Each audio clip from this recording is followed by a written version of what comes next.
தாய் தமிழ் உறவுகளுக்கு சுரேஷ் பாபுவின் அன்பு வணக்கங்கள்.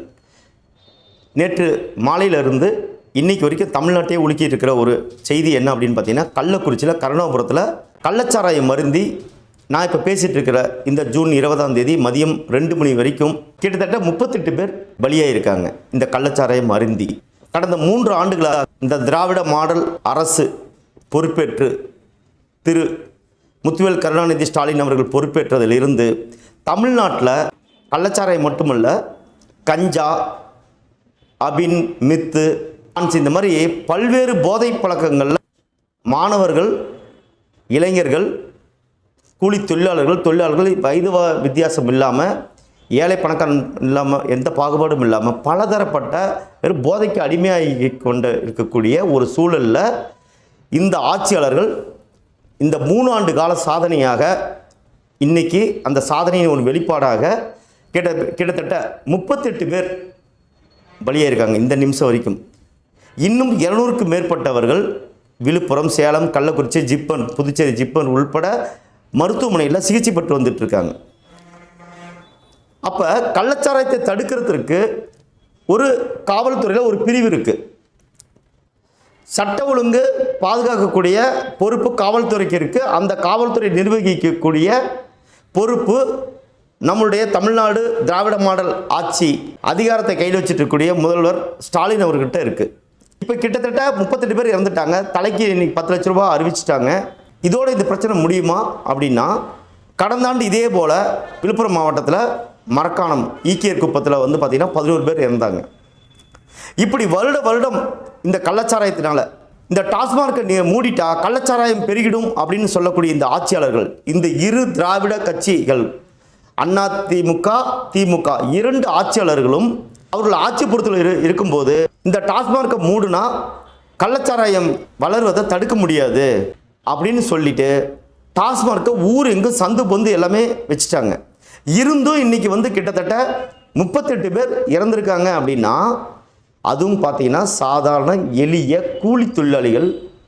அவங்க இந்த டாஸ்மார்க்கில் இன்றைக்கி பார்த்திங்கன்னா புது சரக்குகளை இம்ப்ரூவ் பண்ணி தொழிலை பெருசு பண்ணுறதுக்கு ஒரு ஆட்சியாளர்கள் எதை செய்யக்கூடாதோ அதை சிறப்பாக செய்யக்கூடியதான் திராவிட மாடல் ஆட்சி.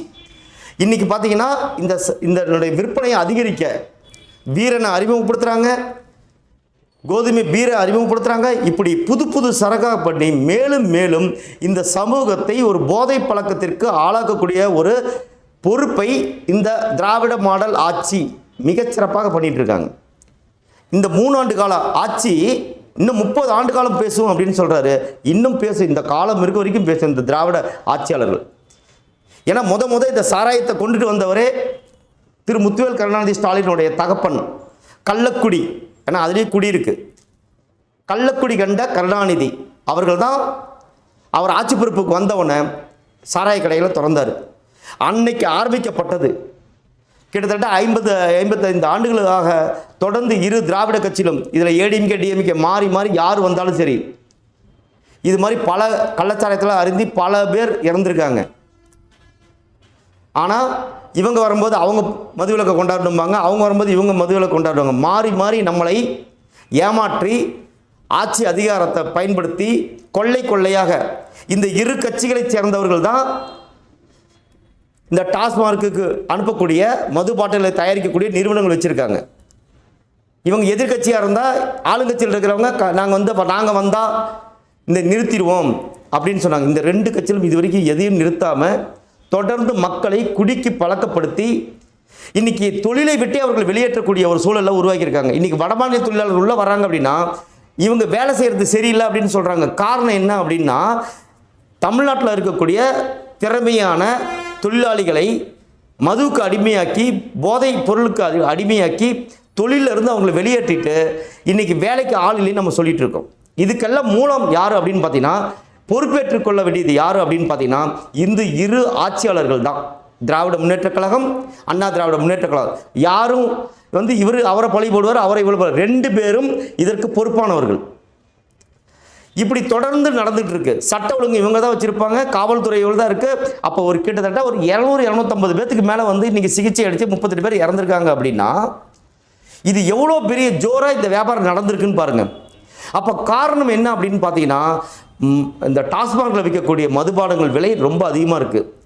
ஏழை தொழிலாளர்கள் போய் மதுவை அதை வாங்கி குடிக்கிற அளவுக்கு அவங்ககிட்ட பணம் இல்லாத காரணத்தினால இந்த 40 ரூபா 50 ரூபாய்க்கு இந்த பாக்கெட்டில் விற்கிற இந்த மெத்தனால் கலந்த உயிரையே போக்கக்கூடிய, இன்னும் பல பேர் இன்னும் நாளைக்கு செய்திலாம் வரும், பல பேருடைய பார்வை போயிடுச்சுன்னு சொல்லுவாங்க, பல பேர் இன்னும் மேலும் பலியாயிடுச்சுன்னு சொல்லுவாங்க. இவங்களுக்கு இந்த 10 லட்சம் ரூபாய் கொடுத்தா இதோட முடிஞ்சு போயிடும். இதோட ஒரு பெரிய பிரச்சனையை கொண்டாந்து இதை கொண்டு வந்து இந்த பிரச்சனையை மறக்கடிச்சிருவாங்க. இப்படி பல விடயங்களை நம்ம பார்த்து நம் மக்கள் இவர்களுக்கே மாற்றி அதிகாரத்தை கொடுத்து இவங்ககிட்ட இருந்தே ஒரு தீர்வு கிடைக்குன்னு எதிர்பார்க்கறது எப்படி ஒரு முட்டாள்தனம்.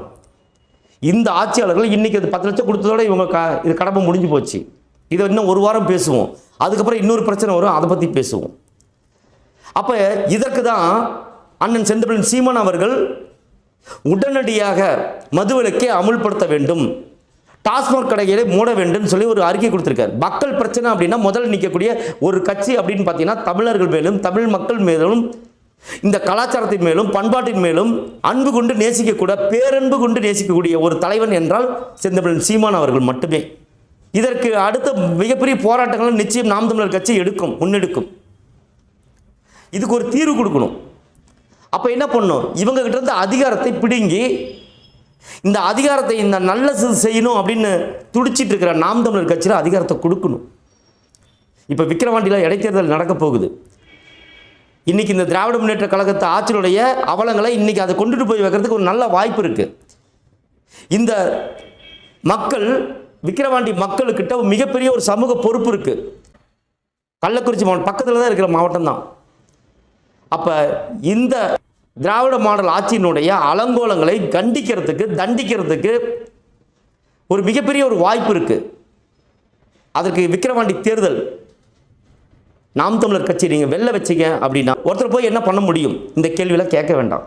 ஒருத்தர் போனாலும் சிங்கமாட்டு கர்ஜிப்பாங்க, சட்டசபையவே விட்டு ஆட்டிடுவாங்க.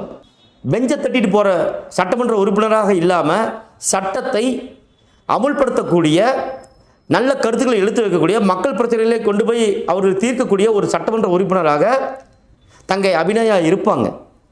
அப்போ விக்கிரவாண்டி மக்கள் இந்த அவலத்திற்கு இதுக்கு ஒரு முற்றுப்புள்ளி வைக்கணும் அப்படின்னா நாம் தமிழர் கட்சிக்கு ஒரு அதிகாரத்தை கொடுக்கணும். கொடுத்தா மட்டும்தான் இது மாதிரி தொடர் பிரச்சனைகள்லேருந்து மீள முடியும். இல்லை என்றால் இன்னொரு 10 நாள் இந்த பிரச்சனை முடிஞ்சிடும், அடுத்து வேறு ஒரு பிரச்சனை வரும், அடுத்து கடந்து நம்ம போயிடுவோம். இப்படி தான் நம்ம கடந்த ஆண்டு மே மாதம் பார்த்திங்கன்னா ஈக்கியர் குப்பத்தில் மரக்காணத்தில் நடந்தது. 11 பேர் இறந்தாங்க. அதை பற்றி நம்ம பேசணும். கள்ளச்சாராயம் ஒழிக்கப்பட்டதா? நாளுக்கு நாள் போதை இந்த டாஸ்மாகில் வருமானத்தை அதிகரிக்கல. ஏன் அப்படின்னா நோட்டீஸ் கொடுக்குறாங்க, ஏன் கம்மியாக இருக்குது சேல்ஸ் அப்படிங்கிற கேட்குற அளவுக்கான சூழ்நிலையை கொண்டாந்து வச்சுருக்காங்க இந்த திராவிட மாடல் ஆட்சி.